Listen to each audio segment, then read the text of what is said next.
a WikiVidi documentaries production. Don't forget to like and subscribe. Enjoy. United States Congress. The United States Congress is the bicameral legislature of the federal government of the United States. The legislature consists of two chambers, the House of Representatives and the Senate. The Congress meets in the United States Capitol in Washington, D.C. Both senators and representatives are chosen through direct election, though vacancies in the Senate may be filled by a gubernatorial appointment. Congress has 535 voting members, 435 representatives and 100 senators. The House of Representatives has 6 non-voting members representing Puerto Rico, American Samoa, Guam, the Northern Mariana Islands, the U.S. Virgin Islands, and Washington, D.C., in addition to its 435 voting members. Although they cannot vote in the full House, these members can sit and vote in congressional committees and introduce legislation. The members of the House of Representatives serve 2-year terms representing the people of a single constituency, known as a district.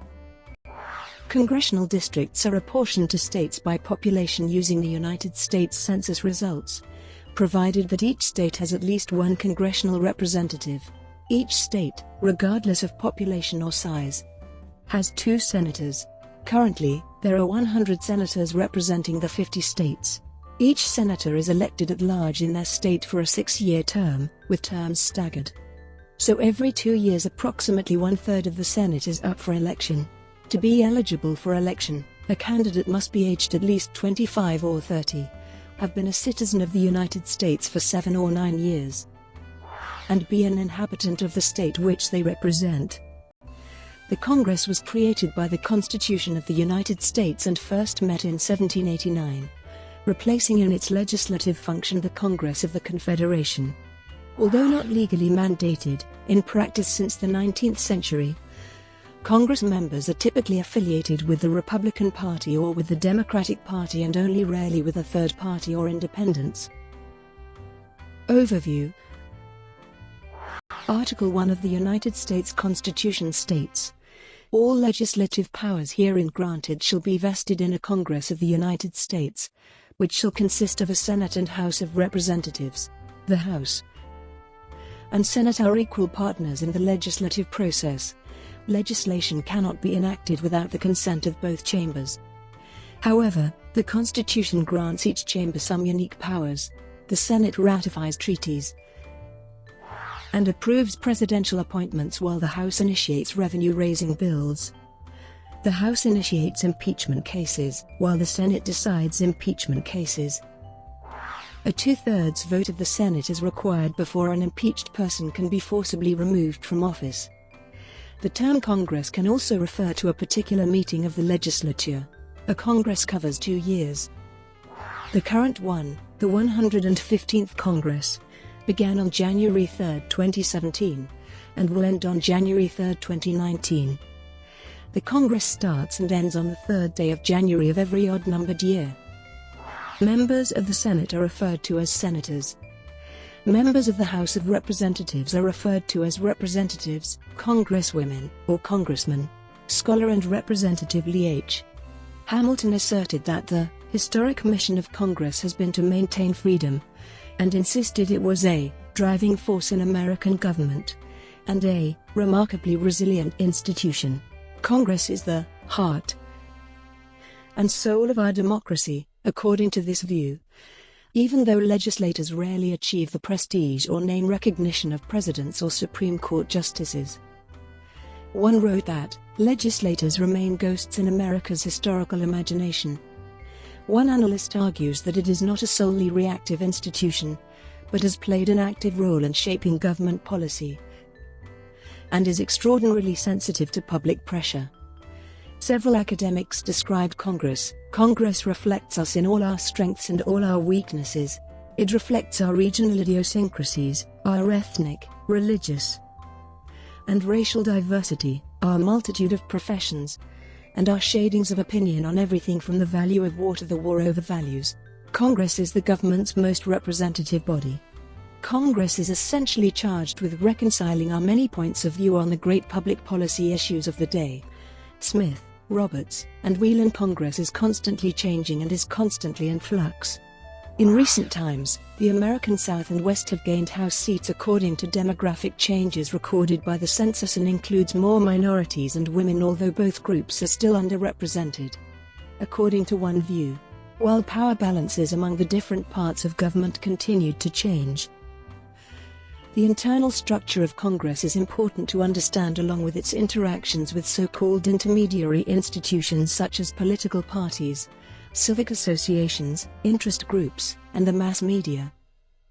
The Congress of the United States serves two distinct purposes that overlap: local representation to the federal government of a congressional district by representatives, and a states-at-large representation to the federal government by senators.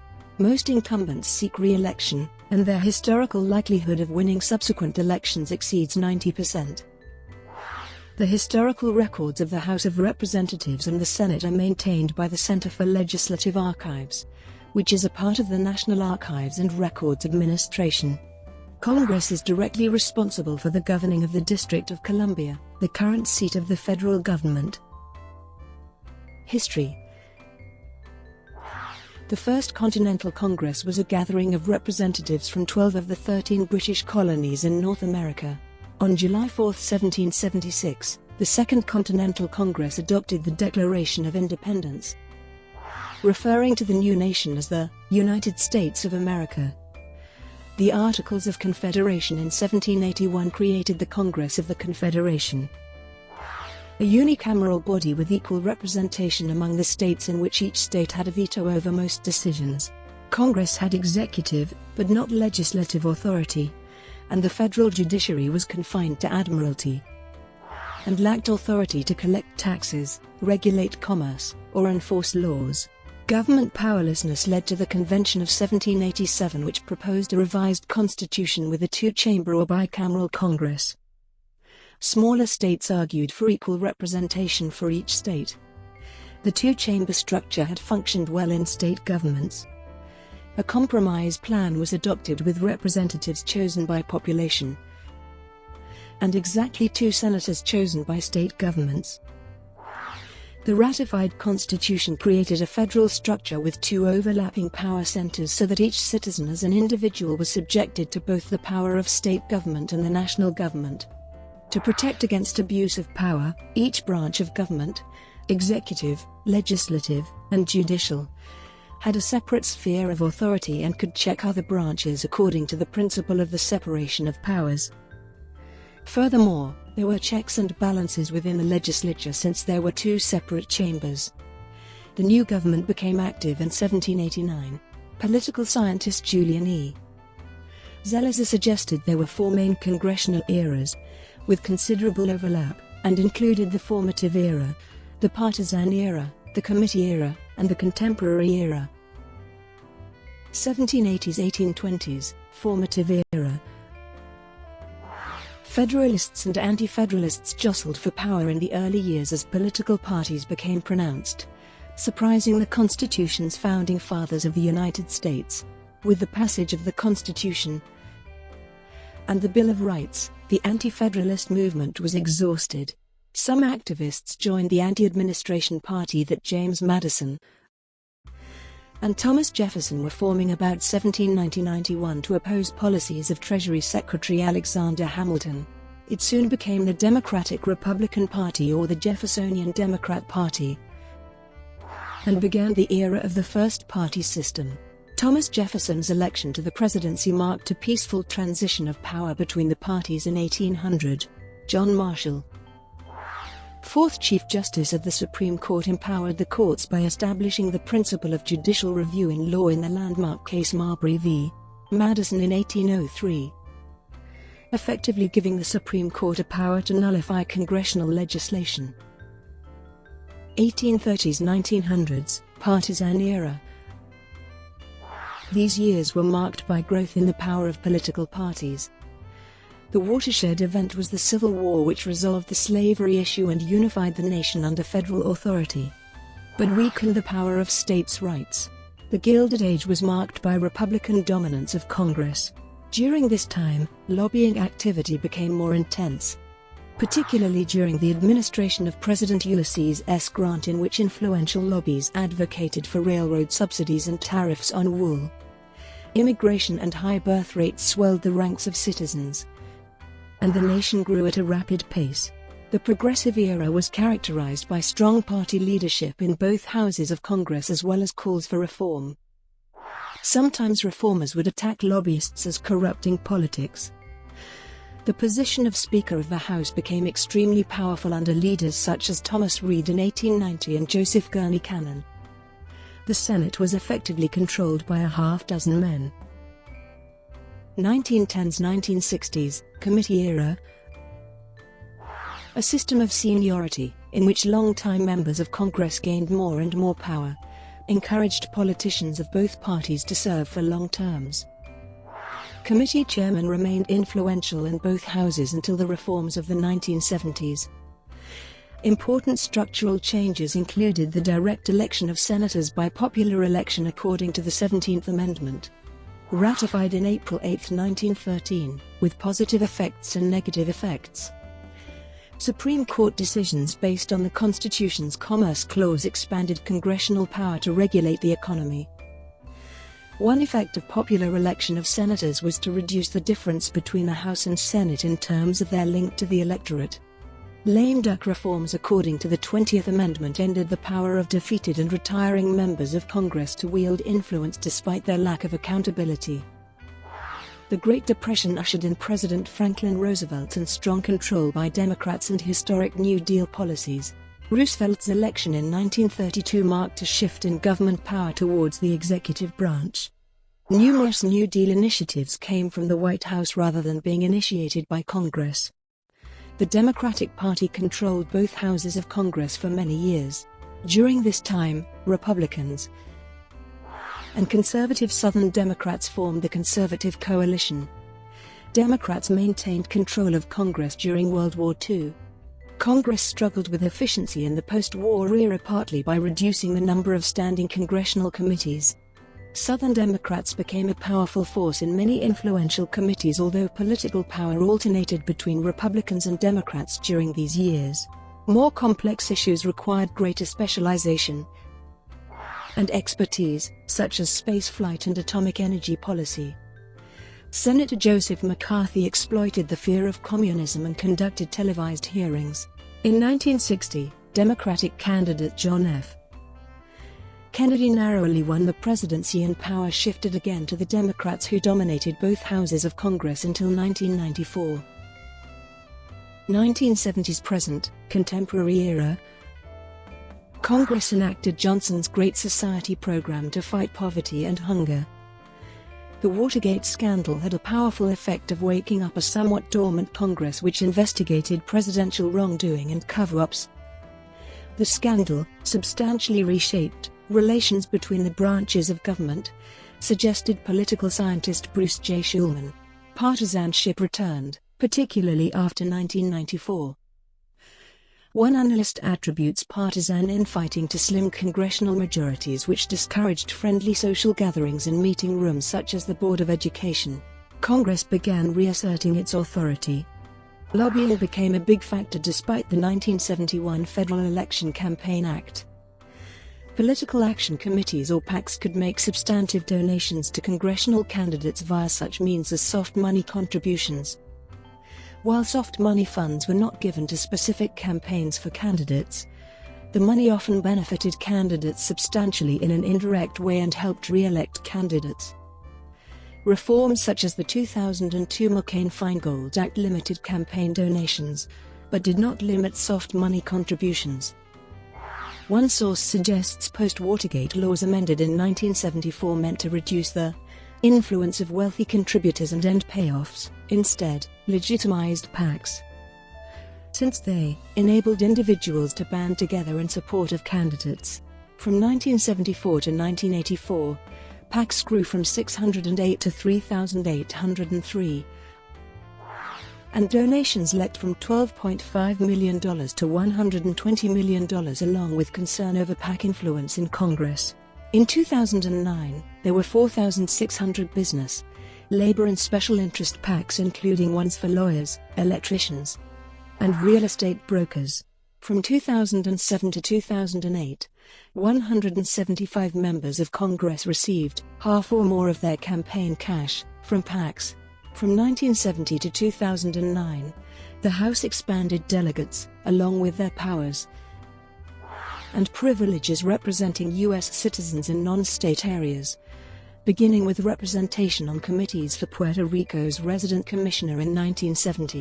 In 1971, a delegate for the District of Columbia was authorized, and in 1972 new delegate positions were established for U.S. Virgin Islands and Guam.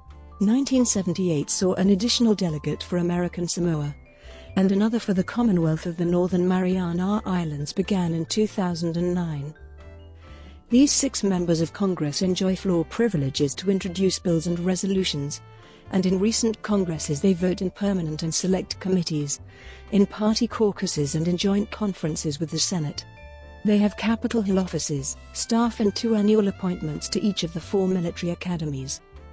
While their votes are constitutional when Congress authorizes their House Committee of the Whole votes, recent Congresses have not allowed for that, and they cannot vote when the House is meeting as the House of Representatives. In the late 20th century, the media became more important in Congress's work.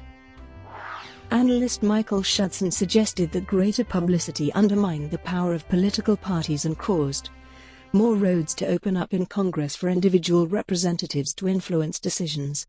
Norman Ornstein suggested that media prominence led to a greater emphasis on the negative and sensational side of Congress, and referred to this as the tabloidization of media coverage.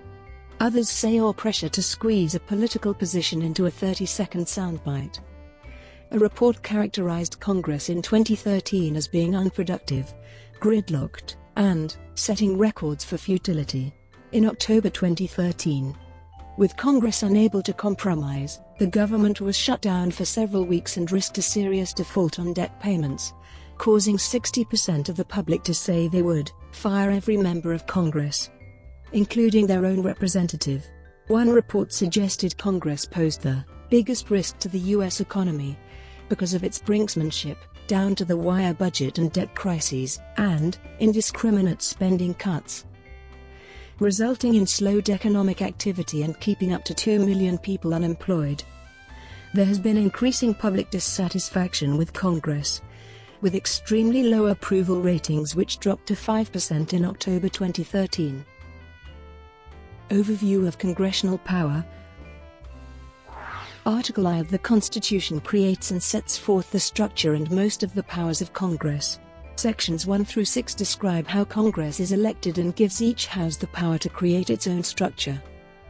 Section 7 lays out the process for creating laws, and Section 8 enumerates numerous powers. Section 9 is a list of powers Congress does not have, and Section 10 enumerates powers of the state, some of which may only be granted by Congress. Constitutional amendments have granted Congress additional powers. Congress also has implied powers derived from the Constitution's necessary and proper clause. Congress has authority over financial and budgetary policy through the enumerated power to lay and collect taxes, duties, imposts, and excises, to pay the debts and provide for the common defense and general welfare of the United States. There is vast authority over budgets. Although analyst Eric Patashnik suggested that much of Congress's power to manage the budget has been lost when the welfare state expanded since entitlements were institutionally detached from Congress's ordinary legislative routine and rhythm. Another factor leading to less control over the budget was a Keynesian belief that balanced budgets were unnecessary. The 16th Amendment in 1913 extended congressional power of taxation to include income taxes without apportionment among the several states, and without regard to any census or enumeration. The Constitution also grants Congress the exclusive power to appropriate funds, and this power of the purse is one of Congress's primary checks on the executive branch. Congress can borrow money on the credit of the United States, regulate commerce with foreign nations and among the states, and coin money. Generally, both the Senate and the House of Representatives have equal legislative authority, although only the House may originate revenue and appropriation bills. Congress has an important role in national defense, including the exclusive power to declare war, to raise and maintain the armed forces, and to make rules for the military. Some critics charge that the executive branch has usurped Congress's constitutionally defined task of declaring war. While historically presidents initiated the process for going to war, they asked for and received formal war declarations from Congress for the War of 1812, the Mexican-American War, the Spanish-American War, World War I, and World War II.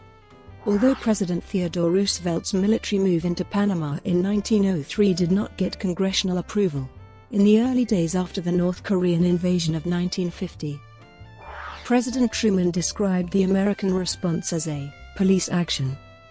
According to Time magazine in 1970, U.S. presidents had ordered troops into position or action without a formal congressional declaration a total of 149 times. In 1993, Michael Kinsley wrote that Congress's war power has become the most flagrantly disregarded provision in the Constitution, and that the real erosion of Congress's war power began after World War II. Disagreement about the extent of congressional versus presidential power regarding war has been present periodically throughout the nation's history. Congress can establish post offices and post roads, issue patents and copyrights, fix standards of weights and measures, establish courts inferior to the Supreme Court, and make all laws which shall be necessary and proper for carrying into execution the foregoing powers, and all other powers vested by this Constitution in the government of the United States, or in any department or office of thereof. Article 4 gives Congress the power to admit new states into the Union. One of Congress's foremost non-legislative functions is the power to investigate and oversee the executive branch. Congressional oversight is usually delegated to committees and is facilitated by Congress's subpoena power. Some critics have charged that Congress has in some instances failed to do an adequate job of overseeing the other branches of government. In the Plame affair, critics including Representative Henry A. Waxman charged that Congress was not doing an adequate job of oversight in this case.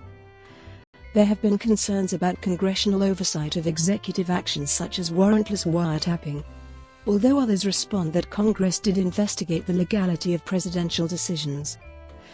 Political scientists Ornstein and Mann suggested that oversight functions do not help members of Congress win re-election. Congress also has the exclusive power of removal, allowing impeachment and removal of the president, federal judges and other federal officers. There have been charges that presidents acting under the doctrine of the unitary executive have assumed important legislative and budgetary powers that should belong to Congress.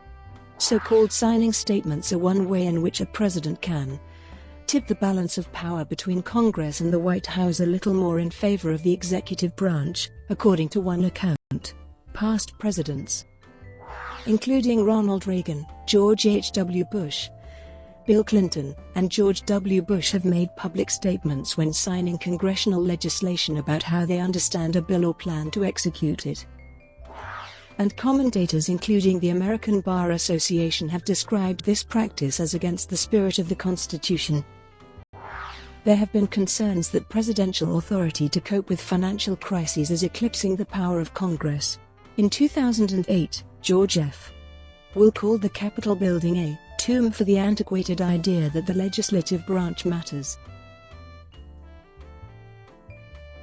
Brought to you by WikiVidi documentaries. Would you like